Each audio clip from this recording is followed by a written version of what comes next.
Bonjour, j'espère que tout va bien, j'espère que vous allez bien, merci d'être là. Aujourd'hui un numéro spécial et il y en aura régulièrement des numéros spéciaux sous forme d'études, de principes, d'échanges dynamiques aussi. Là, on va tenter un petit truc et puis j'espère que ça va vous plaire. Aujourd'hui, nous allons étudier la vie de Nichiren Daishonin. Parce que là, moi, je vous parle du bouddhisme de Nichiren, mais qui est Nichiren Daishonin? Et plus tard, nous verrons aussi Tsunetsaburo Makiguchi, Josei Toda, Daiziku Ikeda. Qui sont-ils? Comprendre aussi, c'est intéressant et approfondir tout ça. Je trouve ça très excitant. Alors, aujourd'hui, la vie de Nichiren Daishonin, tirée du dictionnaire du bouddhisme, paru en avril 91 et préfacé par Daiziku Ikeda. Ce livre n'est plus du tout trouvable. En tout cas, cette œuvre, elle est incroyable. C'est un dictionnaire rempli de pépites que je cherchais depuis des années. Donc, je vous dis pas le bonheur quand je l'ai reçu, parce que je ne pensais pas que c'était celui-ci. Je l'ai quand même acheté et ma fille vous le dira peut-être un jour, j'ai pété les plombs dans la voiture quand j'ai ouvert le colis. Donc, Nichiren Daishonin, il est né en 1222 et mort en 1282. Et tout ça, c'est tiré du dictionnaire du bouddhisme paru aux éditions du Rocher en avril 91. Et surtout, cette œuvre est préfacée par Daiziku Ikeda. Nichiren Daishonin naquit le 16 février 1222 dans le village de pêcheurs de Kominato à Tojo, dans la province d'Aiwa, actuelle préfecture de Chiba. Son père se nommait Mikuni no Taiyu et sa mère Umegi Kunio. Son nom d'enfance fut Zenichi Maro. À 12 ans, il entra au temple Tendai voisin, le Seishoji, où il reçut une instruction aussi bien bouddhique que générale sous la direction du supérieur Dozenbo. Selon le Seishoji Daishuju, lettre aux moines du Seishoji, écrite en 1276 par Nichiren, Zenichi Maro pria devant une statue du bodhisattva Kokuzo qui se trouvait dans ce temple en demandant de devenir l'homme le plus sage du Japon. C'est grâce à ses prières, dit Nichiren Daishonin, qu'il obtint un joyau de sagesse qui lui permit plus tard de comprendre l'essence de tous les sutras. À 16 ans, il reçut formellement l'ordination et prit le nom de Zeshobo Rensho. Peu après, il partit pour Kamakura pour approfondir ses connaissances. 3 ans plus tard, il fit à nouveau un bref séjour au Seishoji avant de repartir pour les principaux centres d'études bouddhiques sur le mont Hiei, le mont Koya, le temple Mihidera et d'autres temples situés dans les régions de Kyoto et de Nara. Pendant ces années, il étudia tous les sutras, leurs commentaires et les enseignements des différentes écoles bouddhiques. Il acquit également la certitude que la mission du Bodhisattva Jogyo, à qui, dans le Sutra du Lotus, fut confiée la tâche de propager la loi correcte à l'époque du dernier jour, était la sienne. Il résolut de dénoncer les erreurs des principales écoles bouddhiques, et cela ouvertement, malgré les persécutions dont le Sutra du Lotus prédit qu'elles attendent celui qui le propagera. À 32 ans, il revint au Seishoji. Le 28 avril 1253 à midi, il fit une déclaration dans la salle Jibutsudo d'un temple d'accueil, le Shobutsubo, devant une assemblée de moines et de villageois réunis pour entendre les résultats de ses études. Dans ce premier sermon, il déclara que Nam-myoho Renge-kyo est le seul enseignement qui permette à tous, à l'époque du dernier jour de la loi, d'atteindre l'état de Bouddha au cours de cette vie. À cette occasion, il se donna lui-même le nom de Nichiren. Il dénonça aussi la doctrine répandue du Nembutsu comme un enseignement menant les êtres à l'enfer des souffrances incessantes. Les 4 formules par lesquelles il stigmatisa les 4 principales écoles bouddhiques de l'époque, Nembutsu, Zen, Shingon et Ritsu, furent peut-être élaborées plus tard. Tojo Kakenobu, intendant de la région et croyant convaincu du Nembutsu, en fut très irrité et ordonna à ses soldats d'arrêter Nichiren, qui réussit à s'échapper de justesse grâce à l'aide de 2 de ses anciens condisciples, Jokenbo et Jijobo. Après avoir converti ses parents et leur avoir donné les noms bouddhiques de Myonichi à son père et de Myoren à sa mère, il se rendit à Kamakura pour y commencer les activités de propagation qu'il poursuivit toute sa vie. À Kamakura, il vécut dans une petite demeure, à Matsuba Gayatsu, à Nagoe. Il consacra les quelques années qui suivirent à convertir d'abord des personnes une à une, jusqu'à ce que le nombre de convertis devienne assez important. Parmi les premiers moines qui devinrent ses disciples se trouvent Nisho et Nishiro. Les convertis laïcs comprennent Toki Jonin, Shijo Kingo, Kudo Yoshitaka et les frères Ikegami. Le Japon traversait à l'époque une série de typhons, tremblements de terre, sécheresses, famines, épidémies et autres catastrophes particulièrement sévères. Les cadavres jonchaient les rues. Les mesures de secours du gouvernement et les prières faites dans les temples et sanctuaires se révélèrent toutes inefficaces. Un tremblement de terre secoua Kamakura en août 1257, détruisant un grand nombre de maisons et presque tous les temples et sanctuaires de la ville. Nichiren Daishonin, décidé à fournir une explication de la cause de ces calamités et une solution d'un point de vue bouddhique, se rendit au temple Jisoji dans la province de Suruga pour y faire des recherches dans les sutras que possédait sa librairie. La personne qui fut assignée à son service fut Nikko Shonin, alors âgé de 13 ans, qui devint plus tard son successeur.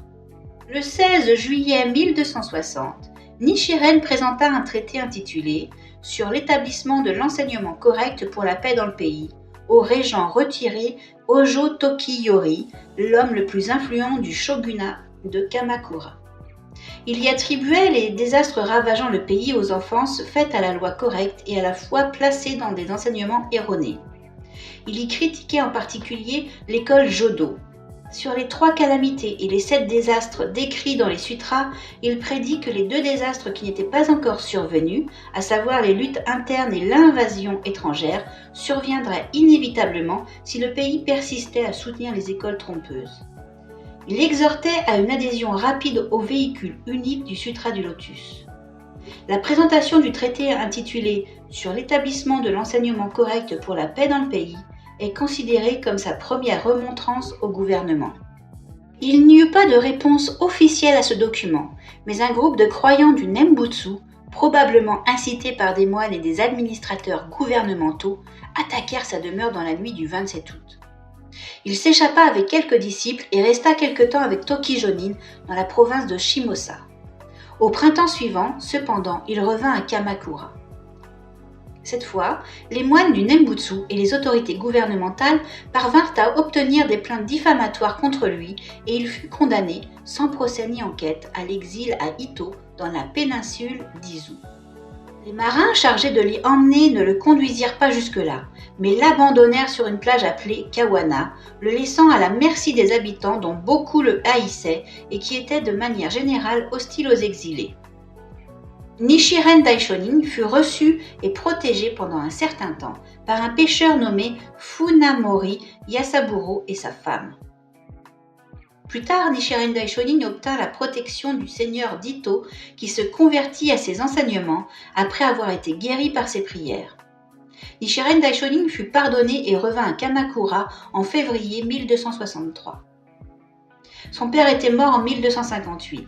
Sachant que sa mère était gravement malade, il revint dans sa province natale à l'automne 1264. Les prières qu'il fit pour sa mère permirent à celle-ci de recouvrer rapidement la santé et de vivre 4 années de plus. Nichiren Daishonin resta un moment à Awa et y mena des activités de propagation. Le 11 novembre, tandis qu'il s'y trouvait encore, il partit rendre visite à Kudo Yoshitaka, l'un de ses disciples, sur son invitation avec un groupe de croyants. En route, ils tombèrent dans une embuscade tendue par Tojo Kagenobu et ses hommes en un lieu appelé Komatsubara. Un disciple de Nichiren Daishonin du nom de Kyoninbo et Kudo Yoshitaka, qui avait couru à son aide, furent tués dans la lutte qui s'ensuivit. Nichiren Daishonin fut blessé au front par un coup de sabre et eut une main cassée. Cet incident est appelé la persécution de Komatsubara. Les 3 années suivantes, Nichiren Daishonin se consacra à des efforts de propagation dans les provinces d'Aiwa, Kazusa, Shimosa et Itachi. Il revint à Kamakura au début de 1268. Le 18 janvier de cette année, une lettre du Mongol Kubilai Khan arriva à Kamakura, exigeant du Japon qu'il admette la suzeraineté de l'Empire mongol et lui paie un tribut, sous peine d'être envahi. L'arrivée de cette lettre accrédita la prédiction faite par Nichiren Daishonin d'une invasion étrangère. En avril, Nichiren Daishonin envoya à Okanbo, un officiel du gouvernement, la lettre intitulée « Les raisons d'écrire sur l'établissement de l'enseignement correct pour la paix dans le pays ». Mettant l'accent sur le fait que la prédiction énoncée dans son traité sur l'établissement de l'enseignement correct pour la paix dans le pays commençait à se révéler exacte et pressant le gouvernement de tenir compte de ses avis.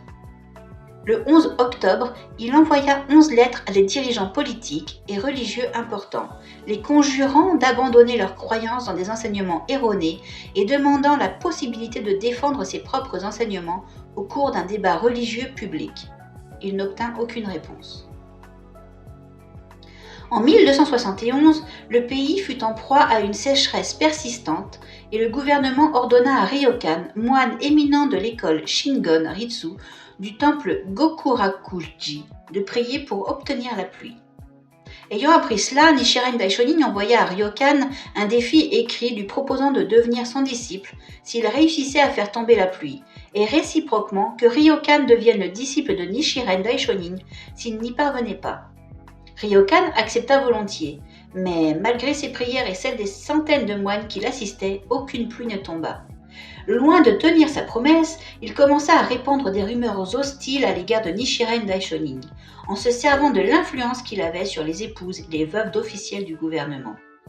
Il leur déclara, de manière mensongère, que Nichiren Daishonin affirmait que leur mari décédé était tombé dans l'enfer des souffrances incessantes. Le 10 septembre, Nichiren Daishonin fut convoqué à la cour et interrogé par Eino Saemon, chef en second des forces de l'armée et de la police. Nichiren récusa les charges de diffamation des officiels gouvernementaux décédés, mais ajouta qu'il avait effectivement dénoncé les erreurs des écoles auxquelles ils appartenaient de leur vivant. Il souligna à nouveau le mal provoqué par les fausses religions et répéta sa prédiction que le pays tomberait en ruine s'il continuait à s'opposer à la loi correcte. Cette rencontre est considérée comme la seconde remontrance faite au gouvernement. Dans l'après-midi du 12 septembre, Eino Saemon arrêta Nichiren Daishonin, qui fut ensuite accusé de trahison et condamné à l'exil sur l'île de Sado. Mais Eino Saemon prit, de sa propre initiative, la décision de le décapiter et l'emmena tard dans la nuit sur le terrain d'exécution de Tatsunokuchi. Au moment même où le bourreau allait abaisser son sabre, un objet brillant traversa le ciel, terrorisant les hommes de Eino Saemon et rendant impossible l'exécution. Cet incident est appelé la persécution de Tatsunokuchi. À dater de ce moment-là, Nichiren abandonna le rôle provisoirement assumé du Bodhisattva Jogyo, à qui Shakyamuni avait confié dans le Sutra du Lotus la tâche de propager la loi à l'époque du dernier jour et révéla sa véritable identité de Bouddha fondamental. C'est ce qu'on appelle abandonner le provisoire pour révéler le définitif. C'est seulement à partir de cette époque qu'il commença à inscrire l'objet fondamental de vénération et à formuler par écrit ses enseignements majeurs, qu'il l'identifie au Bouddha du dernier jour de la loi et clarifie la loi correcte qui doit être propagée dans cette époque du dernier jour. Le 10 octobre, après presque un mois passé à Eichi, dans la province de Sagami, Nichiren partit sous escorte pour l'île de Sado, son lieu d'exil, et arriva à Tsukahara le 1er novembre. Là, on lui donna pour résidence une cabane sans toit dans un cimetière exposé au vent et à la neige. Le 16 et le 17 janvier de l'année suivante, il l'emporta sur des centaines de moines de Sado et de l'île de Honshu venus se confronter à lui en un débat religieux. Cette rencontre s'appelle le débat de Tsukahara. En février de la même année, sa prédiction concernant des luttes internes se révéla exacte quand Hojo Tokisuke, demi-frère aîné du régent Hojo Tokimune, tenta en vain de saisir le pouvoir. En avril, Nichiren Daishonin fut transféré de Tsukahara à la résidence d'Ichinosawa Nyudo. À Sado, il écrivit plusieurs de ses textes les plus importants, dont sur l'ouverture des yeux, l'objet de vénération pour observer l'esprit établi dans la 5e période des 500 ans après la disparition de l'assis venu, l'héritage de la loi ultime de la vie et de la mort, la réalité ultime de tous les phénomènes, l'entité de la loi merveilleuse, sur les prophéties du Bouddha concernant l'avenir et sur la pratique telle que le Bouddha l'enseigne. En février 1274, le gouvernement prononça son pardon et il revint à Kamakura le 26 mars. Le 8 avril, Eino Saemon sollicita une entrevue et lui demanda respectueusement son avis sur l'imminente invasion mongole. Nichiren Daishonin déclara qu'elle surviendrait dans l'année et réaffirma que cette calamité était due au fait de s'opposer à la loi correcte. À cette occasion, le gouvernement offrit de lui construire un temple et de placer son école sur un pied d'égalité avec toutes les autres écoles bouddhiques, mais il refusa. Ce fut la 3e remontrance au gouvernement. Le gouvernement continua à accorder sa confiance à l'école Shingon et aux autres enseignements bouddhiques. Convaincu qu'il avait fait tout ce qui était en son pouvoir pour prévenir les dirigeants du pays, Nichiren Daishonin dirigea désormais ses efforts vers la transmission correcte de son enseignement à la postérité. Se conformant à l'ancien adage qui dit qu'un sage qui met en garde son souverain 3 fois sans être écouté devrait se retirer dans une forêt de montagne, il quitta Kamakura et se rendit dans un petit ermitage dans la région montagneuse et sauvage du mont Minobu. Il y fit des exposés sur le Sutra du Lotus et se consacra à la formation de disciples. Là, il écrivit également des textes importants dont « Choisir en fonction du moment » et sur l'acquittement des dettes de reconnaissance. En octobre 1274, les Mongols attaquèrent massivement les îles d'Iki et de Tsushima et avancèrent sur Kyushu. Les pertes japonaises furent importantes. Mais lorsque, la nuit, les forces mongoles retournèrent à leur bateau, une tempête inespérée survint qui endommagea sérieusement leur flotte. Les Mongols se retirèrent donc. En avril suivant, cependant, ils envoyèrent un émissaire qui menaça d'une autre invasion si le gouvernement japonais ne reconnaissait pas la suzeraineté de l'Empire mongol. Pendant cette période, au mont Minobu, Nichiren Daishonin écrivait des lettres, formait des disciples et donnait des cours sur le Sutra du Lotus. Niko Shonin assumait activement les tâches de propagation et concentrait ses efforts dans les provinces de Kai, d'Izu et de Suruga. Il parvint ainsi à convertir un certain nombre de moines et de laïcs, et au fur et à mesure que le nombre de nouveaux croyants augmentait, les pressions officielles aussi. Dans la région de Fuji, au village d'Atsuhara tout particulièrement, les croyants furent victimes de séries de menaces et de mesures de harcèlement appelées persécutions d'Atsuhara. 20 croyants, tous fermiers, furent arrêtés le 21 septembre 1279 sur des accusations fausses et 3 d'entre eux furent décapités le 15 octobre. Pas un d'entre eux ne renia sa foi malgré les persécutions.